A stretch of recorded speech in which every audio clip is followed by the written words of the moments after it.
Hello everyone and welcome back to my channel. I am your host, Saucy McFoodlefist, and today we are continuing the letter. In the last one, we played as Rebecca. We got a little bit of backstory about what happened between her and Isabella at the mansion, and let's get started.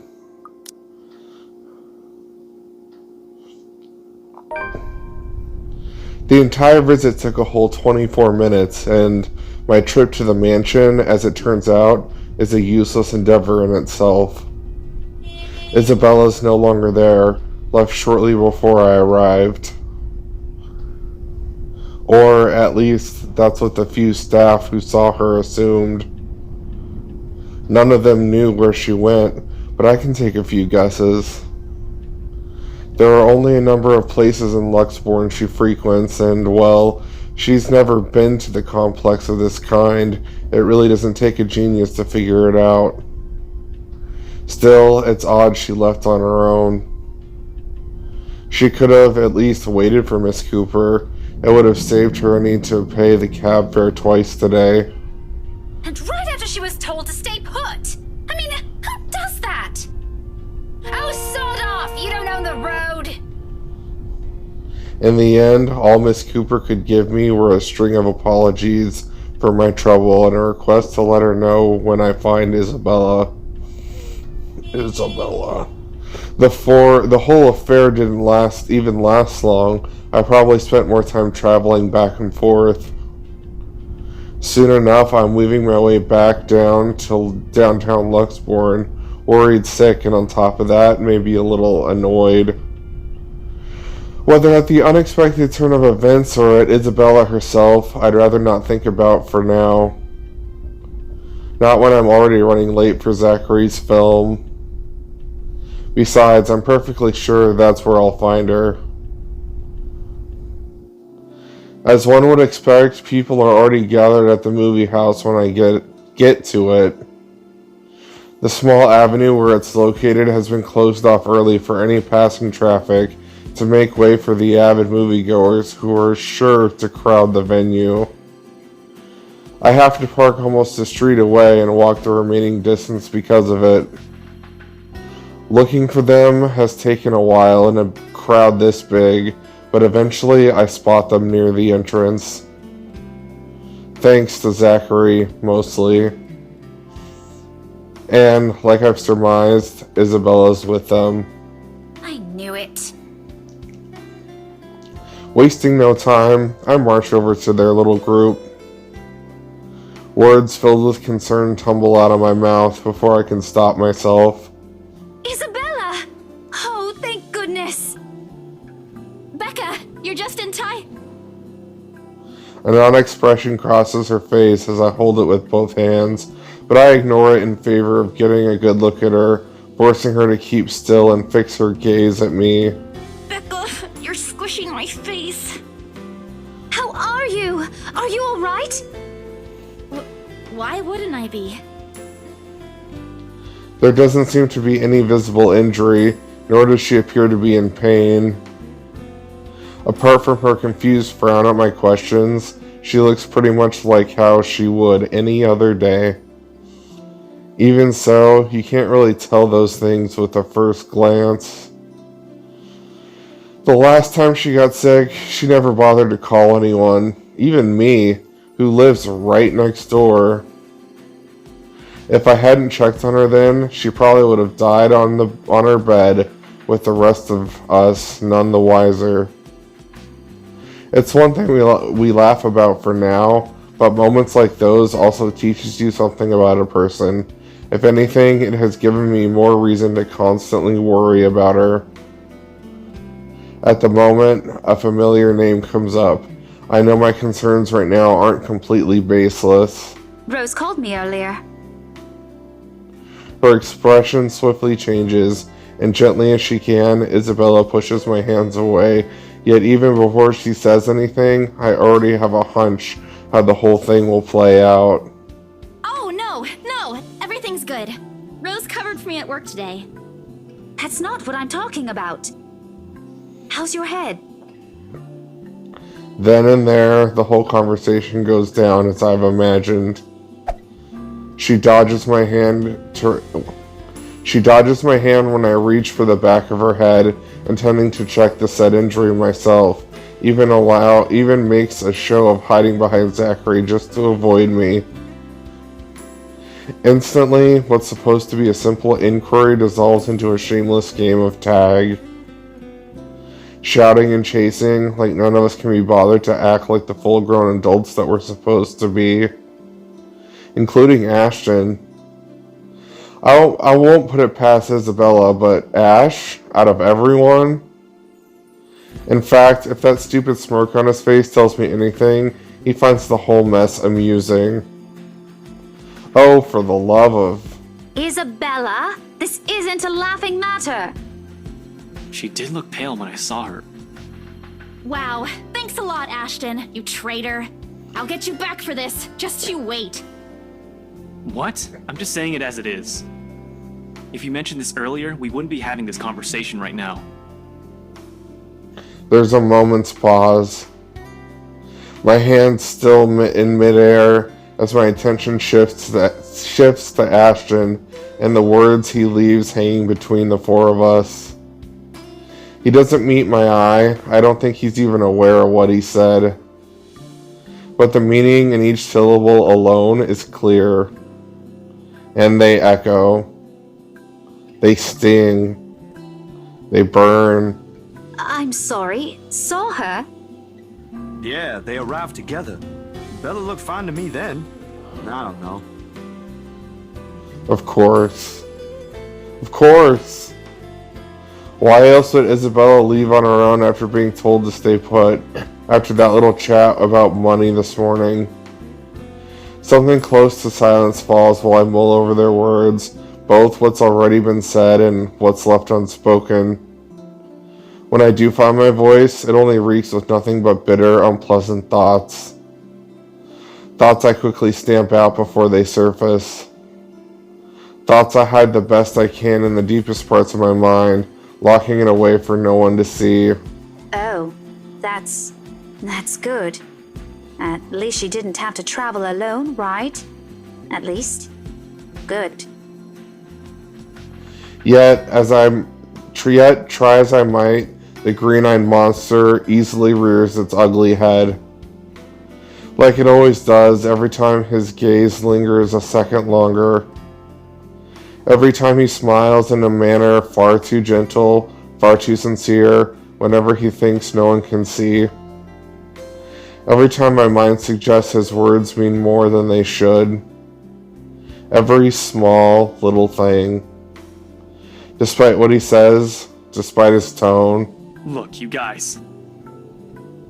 For all I know, it may just be the same kind of fondness born from friendship. Maybe I'm simply overthinking like he often tells me, or maybe there really is something there. But in his short display of impatience, I know the whole of it is just for show. After all, growing up together with them didn't teach me nothing about him. For whose sake is it this time, though? For him? For Zachary? For her? Or for me? That I can't tell. If she says she's okay, then there's nothing we can do about it. It's not like we can stop her either. Besides, she's still acting like the same old Isabella to me, if she can still run around like that. Why are you taking her side? I'm not. But if she wants to watch Zach's movie with us, I'm not going to stop her. She's probably the one looking forward to it the most. Ash, that's... You, of all people, should know... Tell you what, if I notice something amiss with her, I'll take her to the nearest hospital myself. Is that good enough for you? My mouth opens and snaps shut almost as quickly, forming a thin, hard line instead.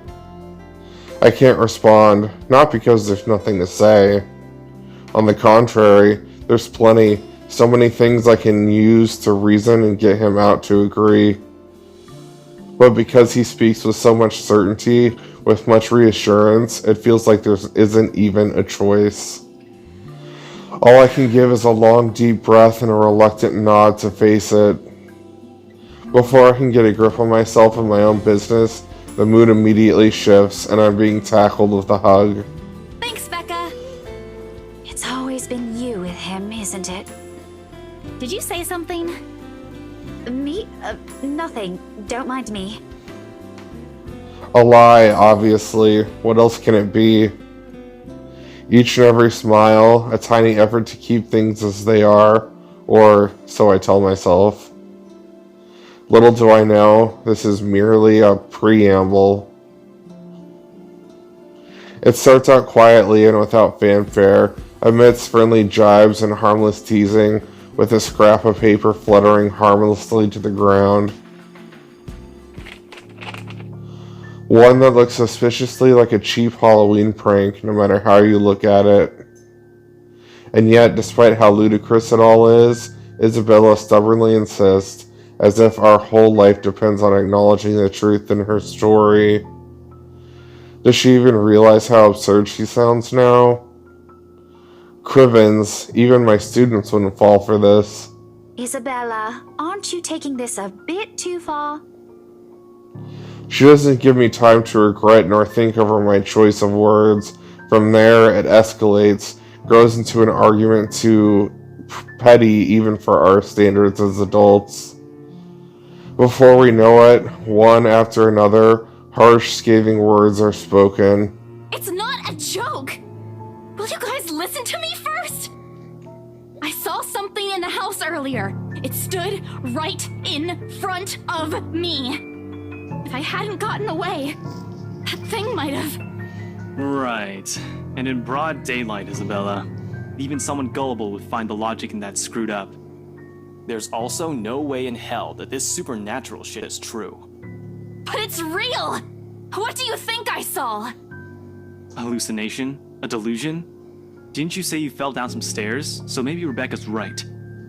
It happened after, when I was trying to get away.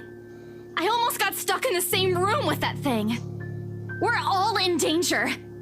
I thought you were my friends. Why don't you believe me? But someone has to be patient in all this, and however much my own has already been frayed, there's no one else. Who else here can deal with someone selfishly acting like a kid? Like every other time, it has to be me. We are, and you know that. But this thing and that thing has got nothing to do with the other. When Rose called earlier, I thought she's just exaggerating. But based on what I'm seeing right now, maybe it's better if we really postpone this for now. Don't bother. Just like that, she cuts us off. Slams the door right on our faces while my own temper flares before I can stop it. Although it falters briefly at the hard expression on her, when she snatches the blasted paper from Ashton, I hold on to it. Regardless of how upset she appears, soured expressions and ballad fists, throwing a tantrum is simply unacceptable. For a grown woman at that. Words from the tip of my tongue already.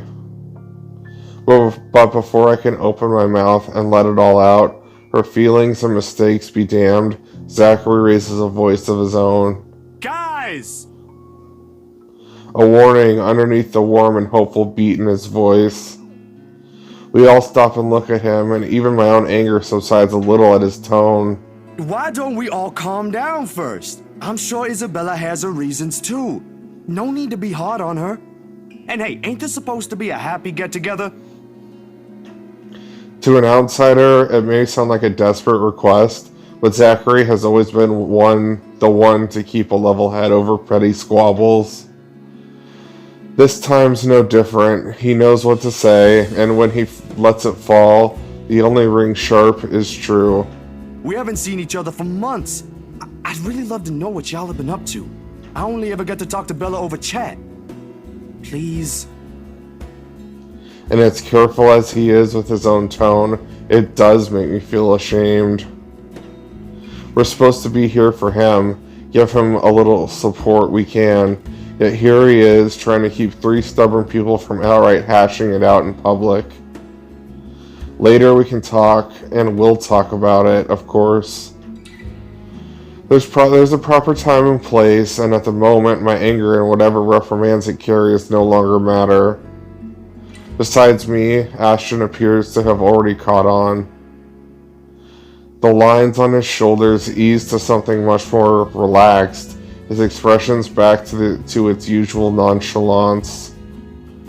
Isabella, however, she stands perfectly still, her hands clasping the straps of her bag like a lifeline, eyes trained at some point near her shoes. There's no anger in her face, only an undeniable hurt. But she's never been good at hiding what she thinks, always the open book, always the one to wear her heart out in the open. And when she looks up, her answer is also as simple. I'm sorry. Today's not a good day for a movie night out. I think I'll pass. Enjoy, you guys. Isabella refuses to meet our eyes, Zachary's in particular. And though she smiles, it's hollow and belied by her trembling hands and drooping shoulders. I wait for another outburst from her when she drags in a breath, anything easier to deal with than her short, wounded glances. Only, it doesn't come. Instead, she stumbles back and merely walks off on us. Isabella, wait! Zachary and Ashton's voices immediately follow mine. However, the swell of the afternoon crowd has already swallowed her, retreating back before our words can reach her. Regardless if they do, I don't think she'll listen either.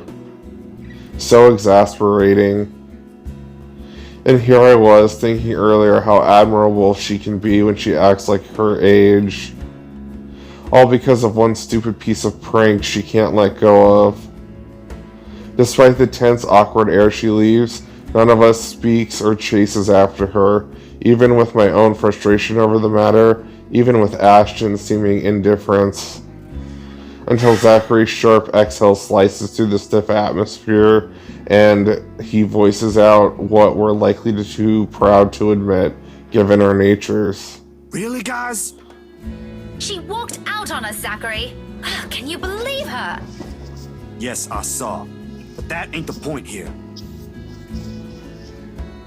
You could have at least humored her, toned down on the teasing for a bit. He sends Ashton a pointed look at the last one. For a moment, the latter appears about to say something in his defense, but soon the idea drops altogether. He swiftly averts his gaze with a small frown, his hand going to rub the back of his neck in an awkward gesture of comfort for himself.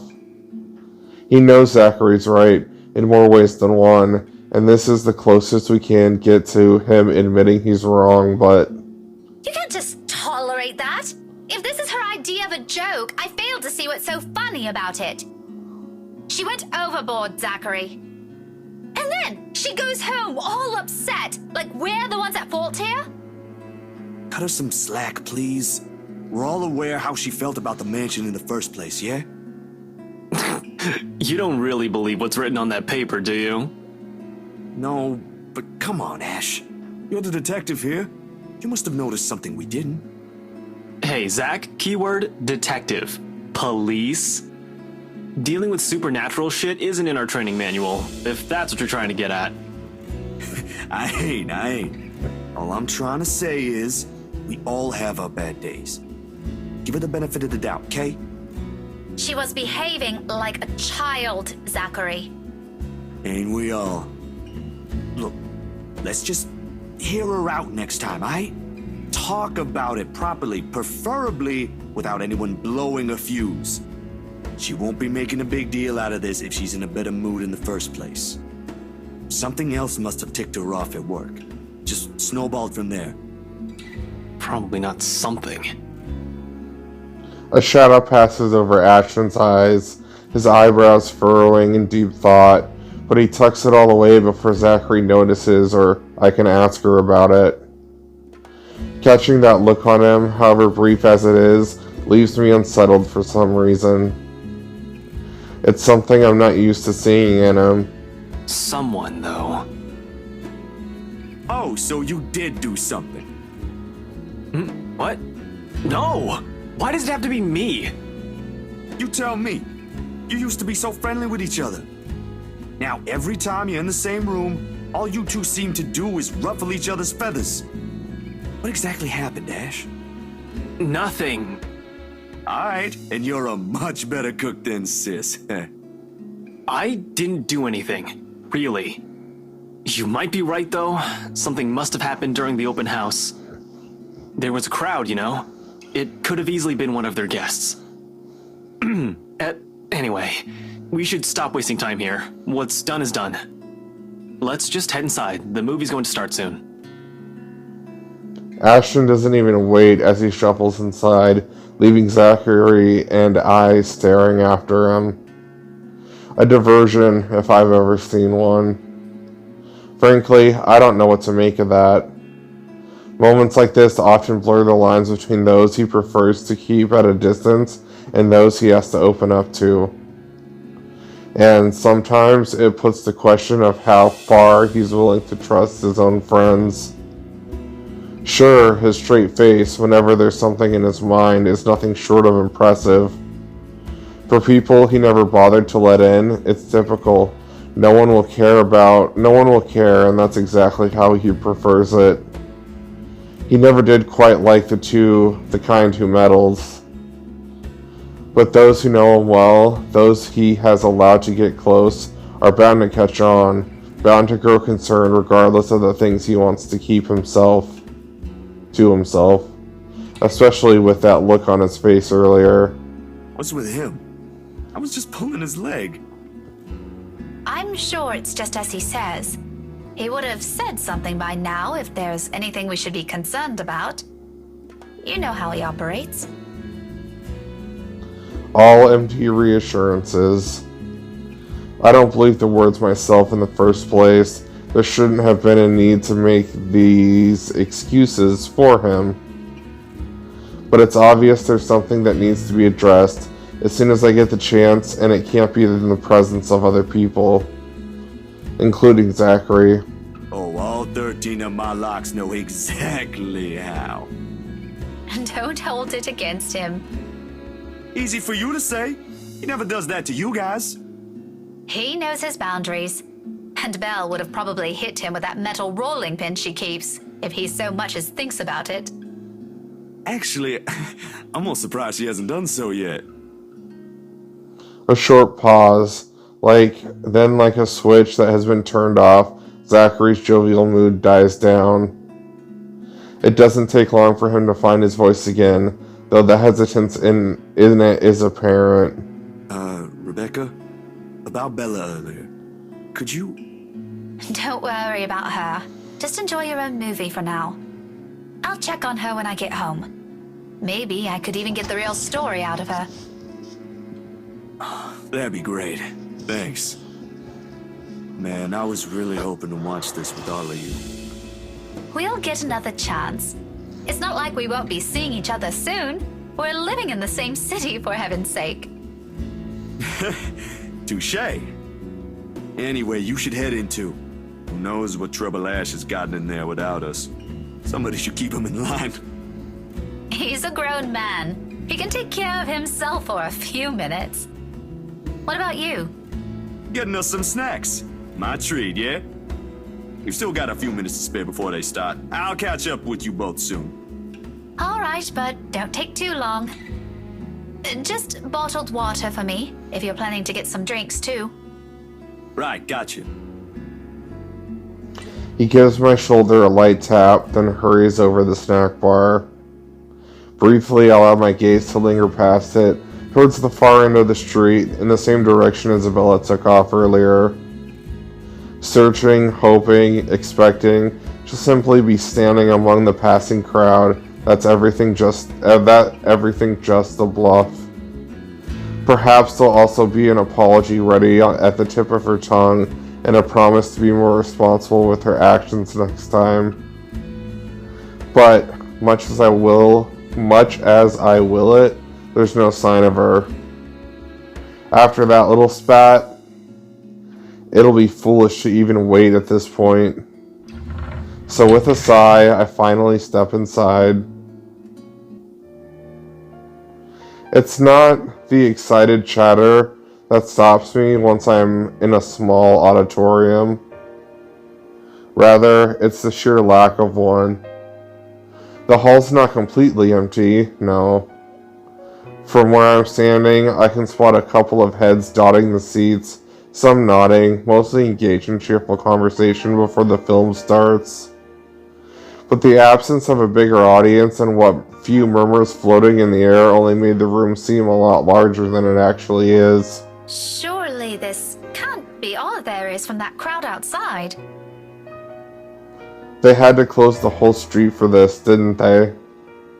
In any case, this is just the first showing. For sure it'll have a bigger turnout in the next one.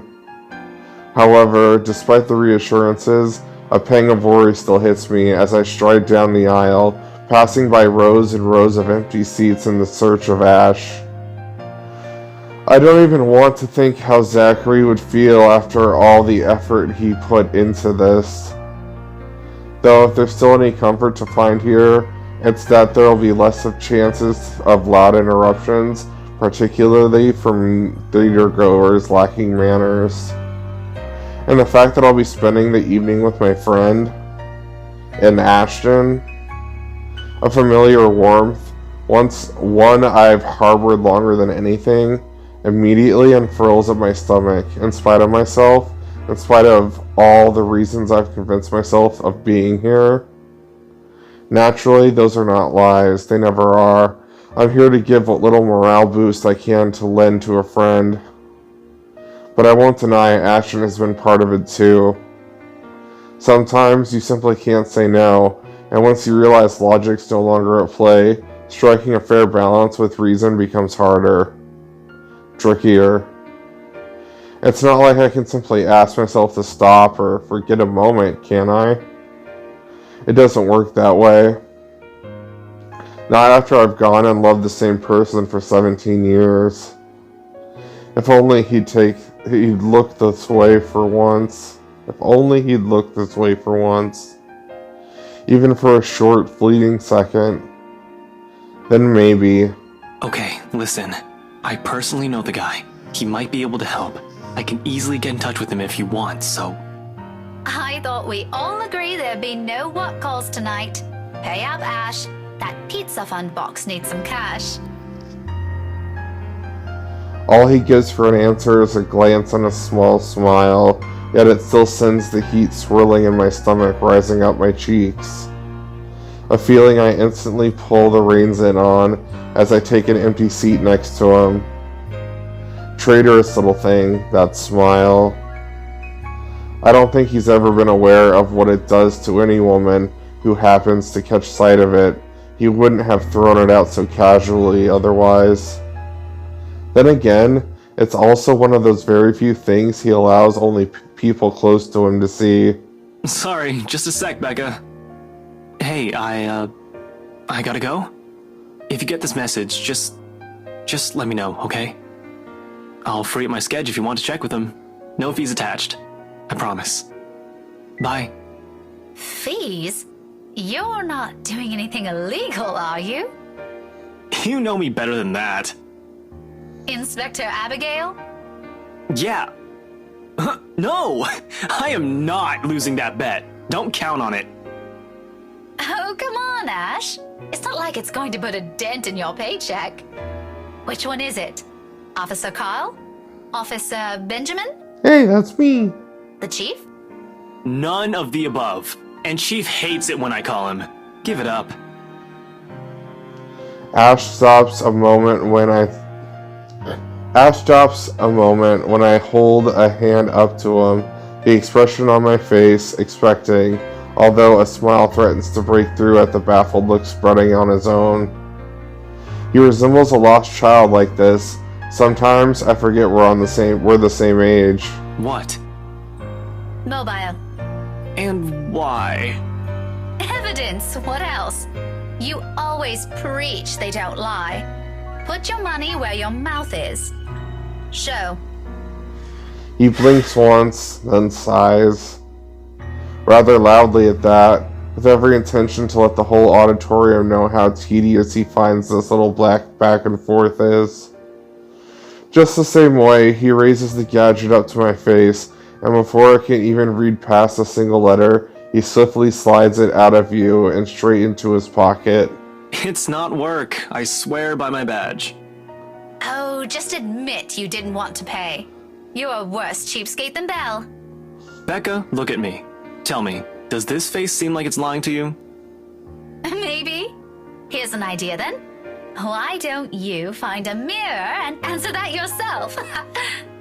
Pass. I've seen it plenty. It still looks the same. Honestly, it's getting boring.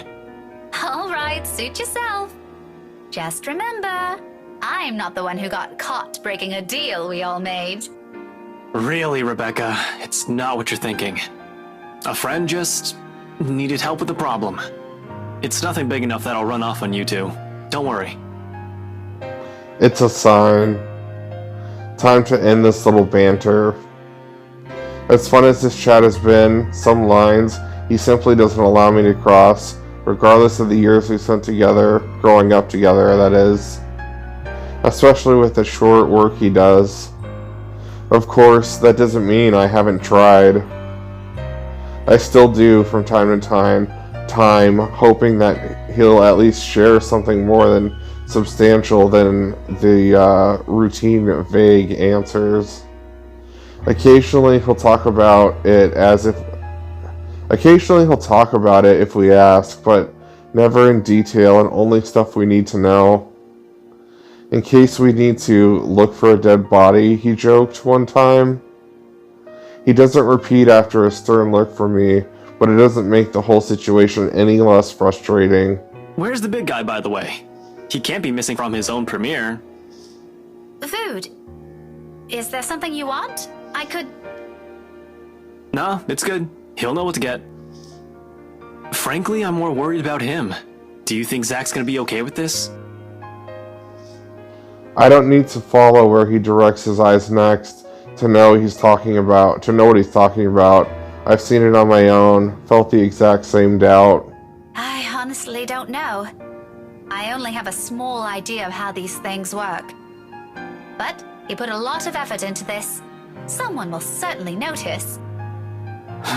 He did put a chunk of his savings on it. He was hoping to start a small studio when it takes off. Yeah, like that'll ever happen. If it takes off. You doubt him? No, just concerned, I guess. As far as I know, the whole fund was initially for the studio. Space, equipment, that kind of stuff. I have no idea what suddenly came over him. He already had enough to start one on his own. Why would he use it for something else? I'm sure it'll be fine. Zachary knows what he's doing. He had me check the scripts and the research he did before he went through with this. His personal experience with the topic also counts. I think he's onto something here. He merely lets out another hum, only I can't figure out if it's an agreement or meant to be something else. The whole conversation dies down as soon after, and a silence falls between us, a strange kind of atmosphere that teeters between tense and uncomfortable, almost to the point of awkward. Between the two of us, this really ever happens. We've already gone past this point as children. Yet, Ashton can't seem to sit still, discreetly checking his phone every few seconds, glancing back at the entrance when he thinks no one's paying attention. Even when people have started to trickle into the room and fill some of the vacant seats, it makes the wait for Zachary all the more longer than it should be. In the thick of it, I find myself grasping for something else to talk about, just to calm the growing restlessness in my stomach. Well, let's just get straight to the point. But in practice, it's far from an easy task. Not that there's a great lack of things to talk about, quite the opposite, in fact, and getting in conversation with him is a breeze when you're already familiar with him. It just so happens by nature, Ash and I are people rarely predisposed to small talk. He'll stick to music, I'll keep it in my books, and if I'm living in my own world, there's some sort of understanding in it, a solitude's appeal, the only two of us appear to grasp.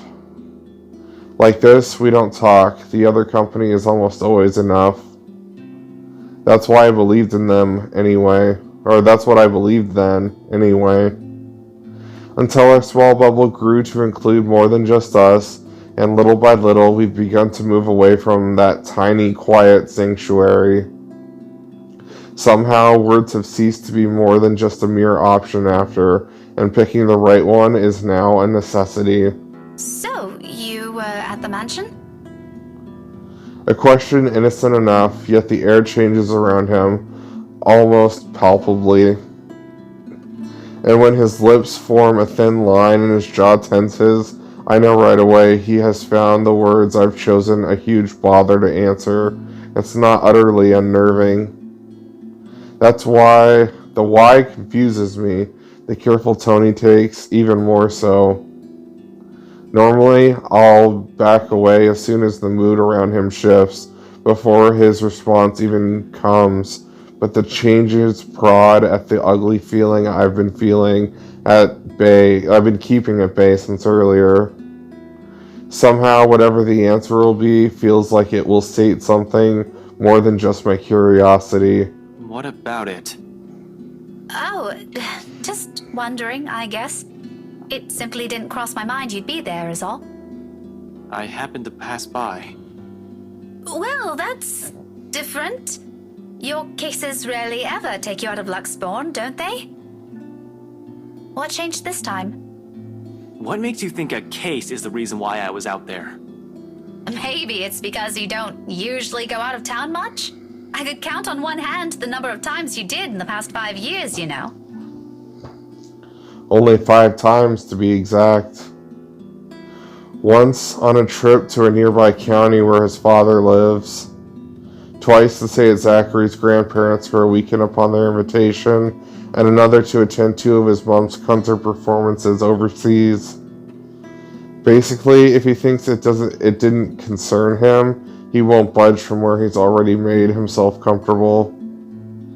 That, and he hates going on long drives, much less on trips taking him away from the city.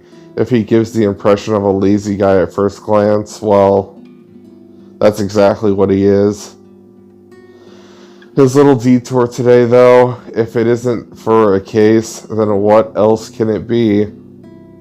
Really, he needs to give me more credit than that. Anselm's hardly out of town. It's a 30-minute drive, Becca. True, but I know you. You most certainly aren't there for a stroll or the view. Did it even occur to you I might be checking the open house? You hate gatherings like that. I like them well enough when I have to. Don't kid yourself. Why would you even need a mansion that big? You barely stay in your own flat. Shirley needs a fancy garage? Will you quit the sass? And I doubt Belle even invited your ass over there. You're the last person she'd ever want to see while hosting an open house. You do annoy her sometimes. Rebecca, Christ, why do I always have to spell everything out? I already said it. I just happened to pass by. It was after I finished some work. No one invited anyone. Isabella has got nothing to do with it. I invited myself. End of story. There's no anger in his tone. It's merely the sound of finality and a wanting to be done with this whole dumb exchange. But the weight it carries snaps the last line, keeping the awful feeling and my own temper in check. It snowballs from there. My mouth moves before any other rational thought catches up to it. So there is a case. You don't have to keep those things from me. Just say you have one. I'm not asking you to explain anything. Why do you even want to know if there is one in the first place? And even if there is, you know the details are always off limits. I don't. I couldn't care less if it's a case or not. But I could stand to be answered properly instead of being given vague, mindless answers. It's a simple yes or no question, Ash, for goodness sake. You've known longer than anyone how I work, Rebecca. This shouldn't be surprising to you. Ashton, in case you didn't notice, people do worry about you. Every time you're out who knows where, playing your little detective game. Is that such a hard concept to grasp? Well, maybe you should have said so in the first place instead of... Damn it. Just drop this, Rebecca. This isn't going anywhere. What the bloody hell is your problem? You've been in this stupid, wretched mood since earlier. At least try to hold an actual conversation if you can't be bothered to tell why you're in such a black mood. I could say the same thing about you. Can we just move on to something else, please? I've heard enough arguments to fill my quota for the day. If we keep at it, this is going to end up worse than the one we had with Isabella. One name. A hush overcomes me. Not because his words have completely tempered my anger. No, it's still there. It swells, churns with rage within me, waiting. But whatever else I've yet to say born from it, I hold back. All of them. Every bitter word, I leave them all unspoken in favor of giving a quiet voice to that one tiny realization. The very same one that awful feeling has been whispering to my ears all this time. It wasn't really because of a case, was it? You were there for something else. Someone else. How did you even get to that? Didn't we already establish why I was there? Why are we going back to this again? You could have just said so. It's not like it would make a difference. In the end, she's not even here. Wait, what the hell are you going on about this time? I could have easily answered that one. Perhaps with a good serving of the anger that has been stewing inside me, seasoned with the more venom that I'm accustomed to showing to him. He's lucky Zachary chooses that moment to show up, carrying bags of popcorn on both arms and totally oblivious to what occurred. I couldn't have asked for a better moment for someone to interfere. Sorry, Ash, they ran out of... Am I interrupting something? A smile is the only answer I give him before I stand up and gesture for him to take a seat I've vacated. When I start speaking again, my tone is casual as I can imagine, above the struggle with my own frustration. No harm done. We were just talking. Really? Just talking? If this ain't a good time, we can postpone this. Just take the damn seat, Zach. He immediately does so, albeit awkwardly, while I flop down next to him. Okay. Clue me in if someone's about to lose it. Just so, you know, I can get out before anything happens. And that's that. The movie starts minutes after. But for the better half of the evening, only a strained mood permeates in the air between us, my own irritation winding and unwinding inside of me. In the midst of it all, a single thought nudges at me. Would it have been any different if Isabella were there? Alright, today we're going to end the episode off here. Thank you all so much for watching. If you like it, give it a thumbs up, and goodbye everyone.